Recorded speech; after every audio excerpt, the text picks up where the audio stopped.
중요한 것은 조합의 재산을 실질적으로 보유하고 있는 사람을 잘 특정하는 것이며, 그 다음으로는 그 조합의 재산을 제대로 평가하는 것입니다. 그리고 이러한 분쟁에서 자신에게 유리한 사실관계에 관한 증거나 자료를 잘 확보해서 재판이나 혹은 그 밖의 분쟁에서 자신에게 유리한 방식으로 사실관계를 구성해내는 것입니다. 안녕하세요. 옆집 변호사의 이광섭 변호사입니다. 오늘은 동업 분쟁에 대해서 말씀드리도록 하겠습니다. 제가 관련 소송을 하다 보니까 동업 분쟁은 민사소송에 있어서 다른 어떤 분쟁보다 의뢰인의 감정 소모가 심하고 스트레스를 많이 받으시는 분야 중에 하나였습니다. 처음에 동업자들은 의기투합해서 장밋빛 미래를 그리게 됩니다. 누구도 자신의 동업 관계가 파탄에 이를 거라고는 예상하지 못합니다. 이것을 알았다면 처음부터 시작조차 하지 않았을 겁니다. 그런데 인간의 모든 일이 그렇듯이 특히 여러 사람들끼리 협업을 하는 경우에 더욱 그러하듯이 상대방이 나보다 덜 고생하는 것 같고 내가 더 손해를 보는 것 같고 남의 떡이 더 커 보이는 것이 일반적인 사람들의 심리입니다. 이 과정에서 상대방이 나와 잘 맞지 않다, 다른 동업자와 나와 잘 맞지 않다는 것을 알게 되고 그 과정에서 스트레스나 감정 소모를 받게 되는 것입니다. 대다수의 동업자들은 이렇게 어려움이 있다 하더라도 동업관계를 파탄으로 내기보다는 어떻게든지 이 어려움을 극복해서 자신이 원래 꿈꿨던 사업의 완성, 사업의 성공을 바라게 되는데, 경우에 따라서는 이렇게 노력하는 과정에서 상대방과 내가 잘 맞지 않다는 것을 더 뼈저리게 느끼게 되고 더 심각한 분쟁으로 이어지거나 감정 소모를 하게 됩니다. 동업을 하는 이유는 서로 가지고 있는 장점을 합쳐서 시너지 효과를 내기 위한 것입니다. 즉, 내가 가진 자금과 상대방이 가진 자금을 합쳐서 사업의 규모를 더 크게 만들 수 있고, 이 과정에서 위험을 분산시킬 수 있으며 내가 알고 있는 지식, 노하우와 내 동업 계약에 상대방이 알고 있는 지식과 노하우를 합쳐서 혼자서는 할 수 없었던 일들을 동업을 통해서 할 수 있게 되는 것입니다. 이러한 측면에서 보자면 동업은 혼자서는 할 수 없었던 많은 것들을 가능하게 해주기 때문에 매우 유용하다고도 할 수 있겠습니다. 그러나 동업 계약은 다른 어떤 법률관계보다도 분쟁의 소지를 많이 안고 있다는 것을 아셔야 됩니다. 따라서 동업 계약을 체결하실 때는 신중하게 고민하시고 계약 체결로 나아가는 것이 필요하다고 하겠습니다.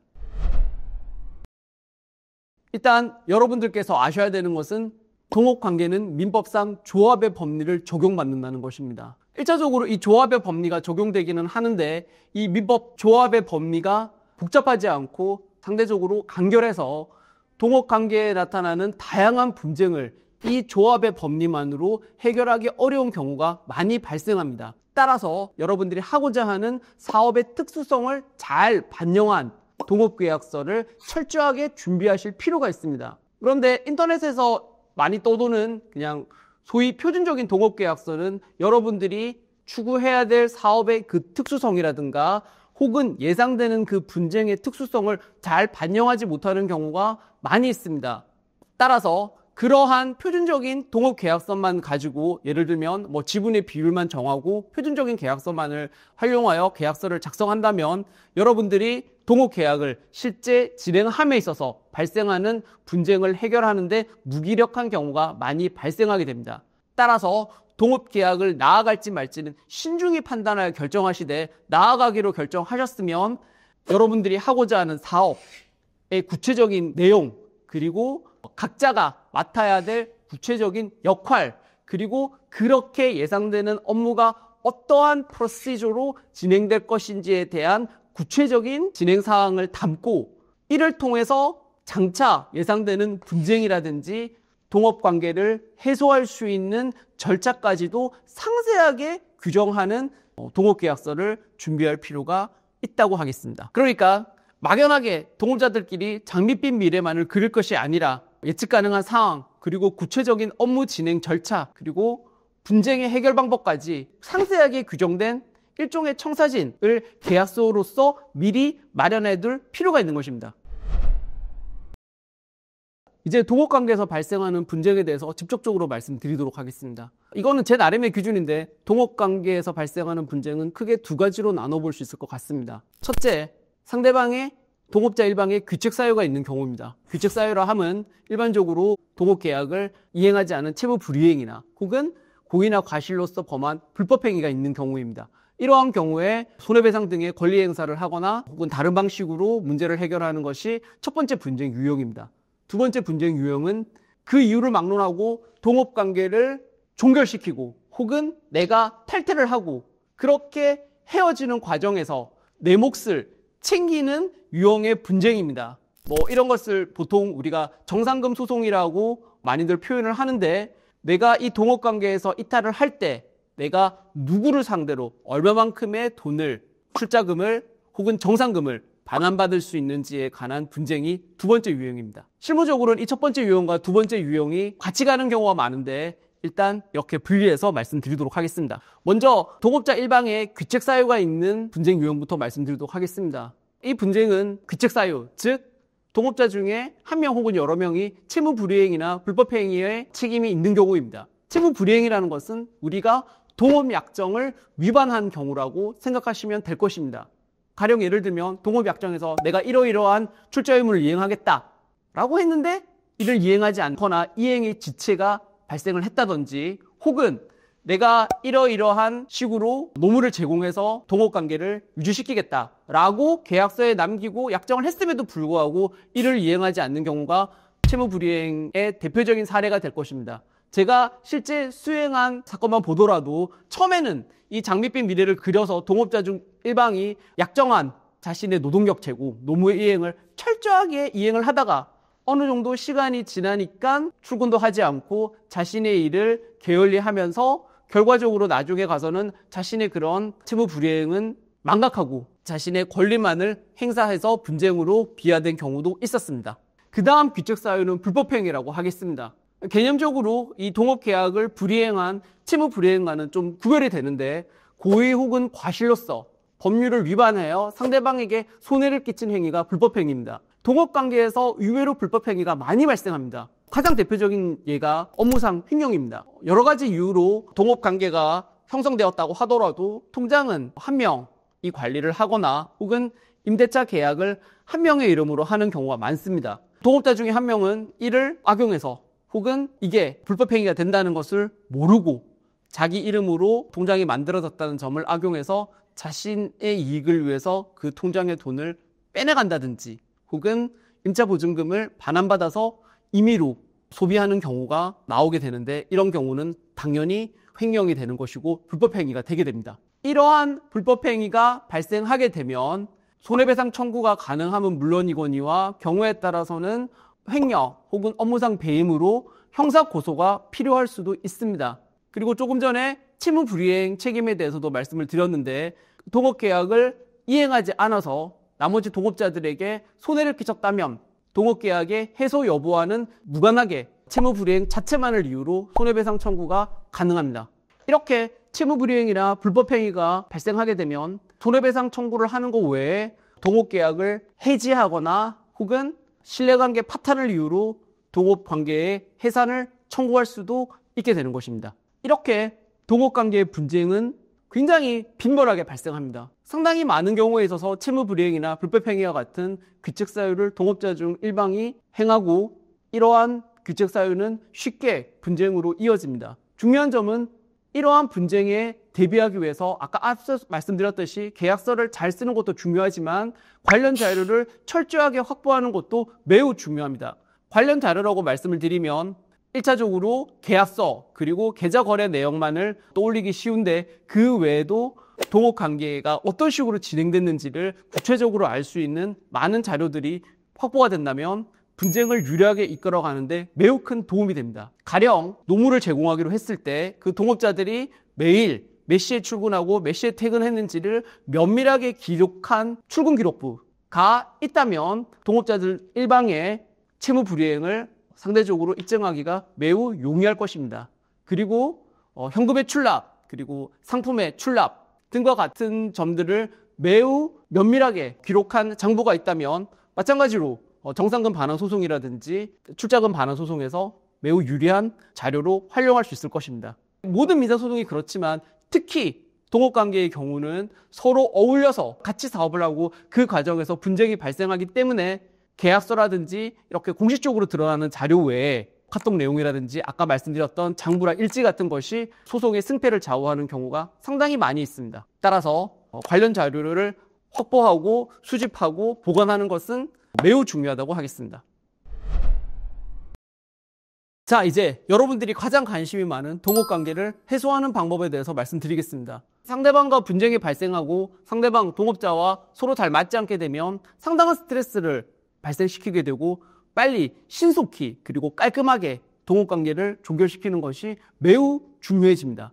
동업관계를 종결시키는 방법은 크게 몇 가지로 나누어서 생각해 볼 수 있습니다. 첫째, 아까 전에 말씀드렸다시피 동업자 중 일방이 채무 불이행이라든지 불법행위, 규칙 사유가 있다면 이를 근거로 해서 동업관계를 해소시킬 수 있습니다. 보통은 계약서에 이러한 사유가 발생하였을 때 동업관계를 종결시킬 수 있다라고 규정이 되어 있다면 그 계약서의 규정에 근거해서 동업관계를 종결시키면 될 것입니다.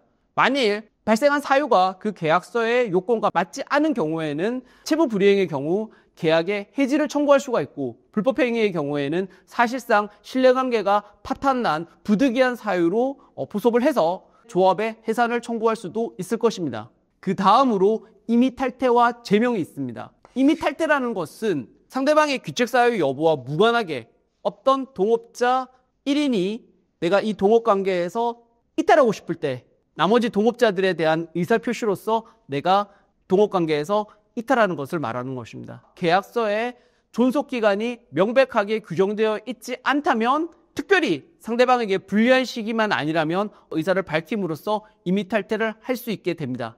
그 다음으로 동업관계를 해소시킬 수 있는 방법 중에 하나가 제명이 있습니다. 이 제명은 동업관계 자체를 종료시키는 건 아니고 동업자들 중에 일방에 한 명 혹은 여러 명의 채무 불이행 책임이라든가 같은 계약 위반의 사유가 발생했을 때 이를 근거로 제명을 하게 되는 것입니다. 민법의 규정에 따라서 제명의 권리를 행사할 수 있게 되는 것입니다. 보통 2인 간의 동업관계에서는 채무 불이행을 이유로 해지를 청구하는 경우가 많고 동업자가 3명 이상일 경우에는 이 제명을 활용하는 경우가 많이 있습니다. 마지막으로 해산 청구입니다. 해산 청구라는 것은 동업사업체는 그대로 유지가 되면서 일부 구성원들이 이탈하는 것이 아니라 동업사업체 자체를 종결시키는 것입니다. 민법에는 이렇게 해산 청구를 할 수 있는 요건에 대해서 설명되어 있습니다. 만약 계약서에 해산 청구를 할 수 있는 규정을 약정을 하였다면 그 계약성에 따라서 해산 청구를 하면 되겠지만 그 해산 청구 규정이 없다면 민법의 규정에 따라서 해산 청구를 할 수 있습니다. 민법은 부득이한 사유가 발생하였을 경우 해산 청구를 할 수가 있다고 되어 있는데 여기서 말하는 부득이한 사유라는 것은 경제적으로 너무 이 동업사업체가 악화돼서 수익이 너무 나지 않거나 손실이 누적되는 경우 부득이한 사유가 발생되었다고 보고 있습니다. 그리고 판례는 동업자들 간의 불법행위라든가 혹은 그 밖의 이유로 동업자 상호 간의 신뢰관계가 완전히 파탄나게 된 경우도 해상 청구를 할 수 있는 부득이한 사유의 하나로 보고 있습니다. 이제 가장 중요한 부분, 앞에서 말씀드린 이러저러한 사유로 동업관계가 해소되거나 동업관계에서 한 명 혹은 여러 명이 이탈하게 되었을 경우 어떻게 자신의 재산을, 자신의 출자 지분에 해당되는 재산을 반환받거나 혹은 전제 재산을 분배할 수 있는지에 대해서 설명드리도록 하겠습니다. 자, 여기서 중요한 것은 실무적으로는 뚜렷이 구별되지 않기도 하지만 법리적으로 뚜렷하게 구별되는 두 가지 점을 구별해서 생각해 보셔야 되는 것입니다. 첫째는 동업사업체 자체, 즉 조합이라고 말하는 그 동업사업체 자체는 유지가 되면서 한 명 혹은 여러 명이 그 조합에서 이탈하는 경우입니다. 나머지 또 하나는 이 동업사업체, 즉 조합 자체가 종결되고 해소되는 경우입니다.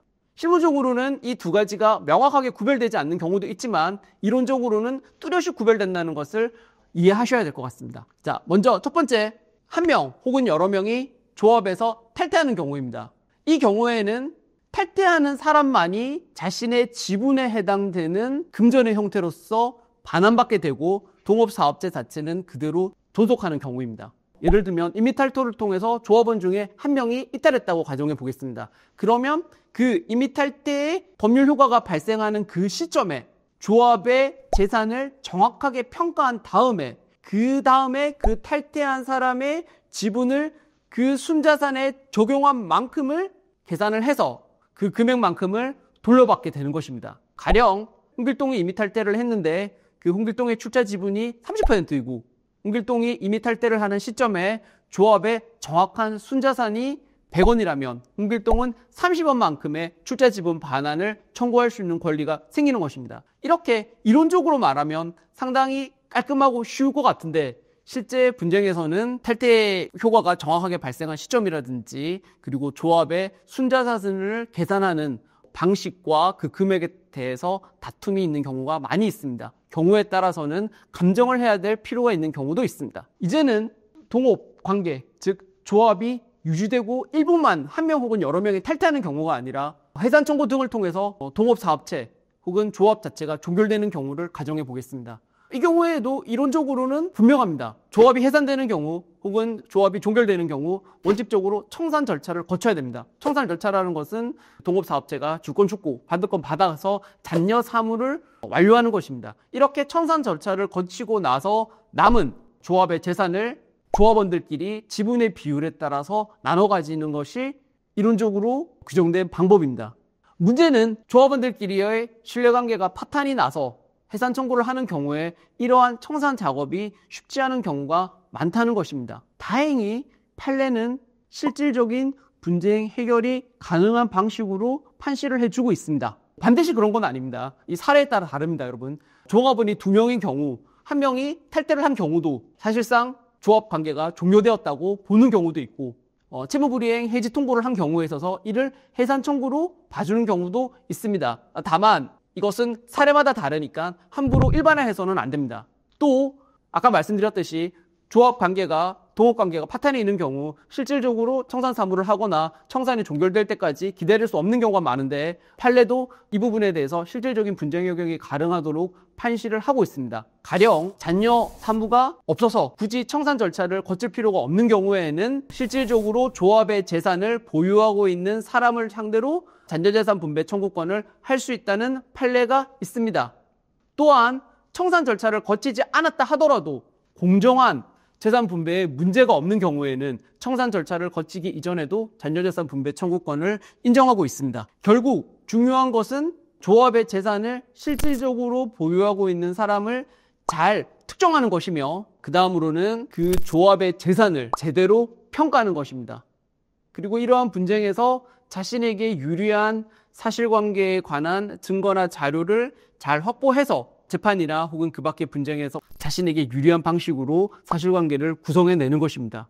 제 경험에 따르면 동업관계의 정리는 매우 어렵고 감정 소모가 심합니다. 따라서 소송을 하기보다는 가능하다면 협의나 협상을 통해서 분쟁을 해결하는 것이 더 나은 경우도 많이 있습니다. 그럼에도 불구하고 분쟁에 이르렀다면 저희 옆집 변호사는 여러분들을 위해서 최적의 변론을 제공해 드리도록 하겠습니다. 저희 옆집 변호사는 동업 분쟁으로 인한 어려움이 모두 해결되는 그날까지 여러분과 함께 하겠습니다.